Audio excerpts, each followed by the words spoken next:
পবিত্র বড় হজ উপলক্ষে সত্যি এখন রিয়াদ থেকে জিদ্দা যারা পাবলিক ট্যাক্সি দিয়ে ভাড়া মারতেছেন তাদের অনেকটাই করুণ দশা। সো আজকে আমি জীবনের ফার্স্ট টাইম বিশাল বড় একটা স্ট্রাগল করেছি, সেটা হচ্ছে 24 ঘন্টায় একটা ট্রিপ কমপ্লিট করছি।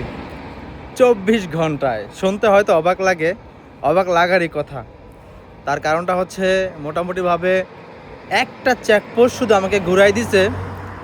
ঘুরাই দেওয়ার পরে মনে করেন যে পুরো দুনিয়াটা ঘুরতে ঘুরতে ঘুরতে ঘুরতে ঘুরতে ঘুরতে তারপর শেষ বেশ গন্তব্যস্থানে পৌঁছতে সক্ষম হয়েছি। আর প্রত্যেকটা মানুষকে তার নিজ নিজ গন্তব্যস্থানে পৌঁছায় দেওয়া এবং গন্তব্যস্থান থেকে উঠানো অলমোস্ট 24 ঘন্টা লেগে গেছে। এই মাত্র আমি খাওয়া দাওয়া করে কমপ্লিটলি হইলাম। সো বিশাল বড় একটা পরিশ্রম। আজকে আমার জীবনে ফার্স্ট টাইম এত লং টাইম ড্রাইভে ছিলাম। বিষয়টা সত্যি একটু অন্যরকম, শেয়ার করলাম আপনাদের মাঝে। সো আপনারাও কি আমার মতো কেউই এরকম লং জার্নি করেছেন? অবশ্যই কমেন্ট করে জানাবেন।